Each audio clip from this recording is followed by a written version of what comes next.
Sabe quando a gente pega um artigo sobre uma empresa ou um profissional para ler e parece mais um anúncio do que uma história de verdade? Muitos textos que deveriam criar uma conexão acabam virando só uma lista de conquistas, uma coisa meio fria. Pois é, hoje vamos desvendar como fugir dessa armadilha e engajar de verdade quem está lendo.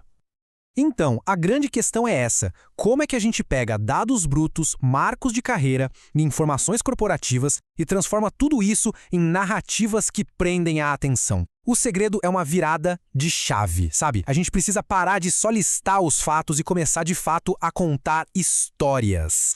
E a diferença é... Nossa, é gritante.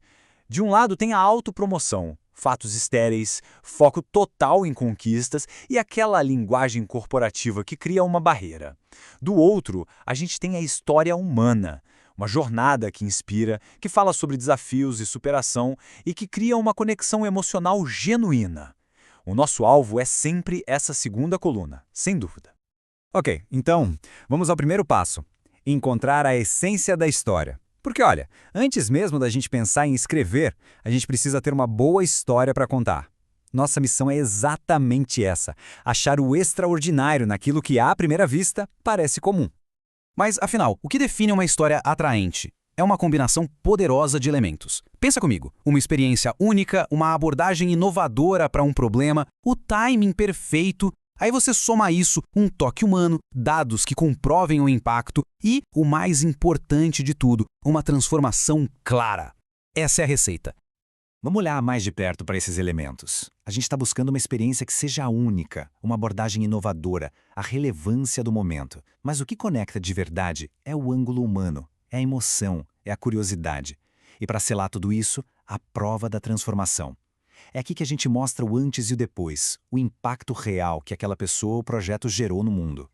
Beleza, temos a história em mãos. E agora? Como é que a gente organiza isso para gerar o máximo de impacto?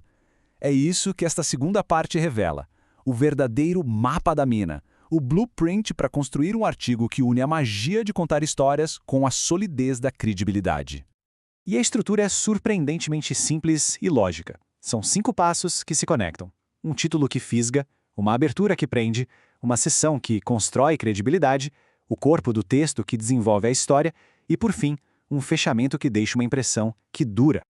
Vamos ver como um bom título funciona na prática. Olha só esse exemplo: como uma artista transformou resíduos urbanos em esculturas poéticas. É direto, desperta curiosidade e já promete uma transformação. Não conta a história toda, claro, mas cria um convite irresistível para a leitura. A abertura precisa ter o mesmo poder. Este exemplo nos joga para dentro da cena com cheiros e sensações, tinta e café. E então vem a surpresa que nos prende. Tudo aquilo nasce do lixo da cidade. É esse contraste que captura a atenção na hora. No corpo do texto, a história ganha vida. É aqui que a gente explora os desafios, os aprendizados, os resultados. E um detalhe que é fundamental: sempre usar citações diretas da fonte. As aspas não são só um detalhe técnico, elas trazem a voz e a autenticidade da pessoa para o centro da narrativa. É muito poderoso.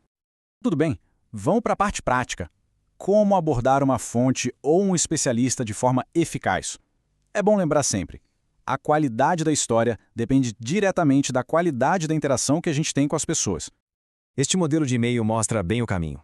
O assunto é direto, a introdução é profissional e a proposta é super clara. E o ponto-chave: termina com uma chamada para ação bem específica. É um convite para uma colaboração, não uma demanda. Isso muda tudo. E aqui vai um número para guardar: 150. Esse é o limite de palavras para um pitch ser realmente eficaz. Por quê? Simples: respeito pelo tempo do outro. Ser breve e direto não é apenas um estilo, é uma demonstração de profissionalismo que aumenta drasticamente as chances de resposta. Isso tudo nos leva a um ponto que é essencial: construir relações.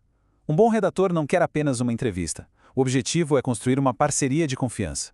Isso não só facilita o trabalho que está sendo feito, como abre portas para muitas outras histórias no futuro. As boas práticas são os pilares disso tudo. Oferecer valor antes de pedir. Gerenciar as expectativas sem nunca prometer publicação imediata. Ser pontual, ser transparente sobre o uso de imagens. E, claro, dar os devidos créditos. No fundo, trata-se de construir uma reputação de confiança, um tijolinho de cada vez.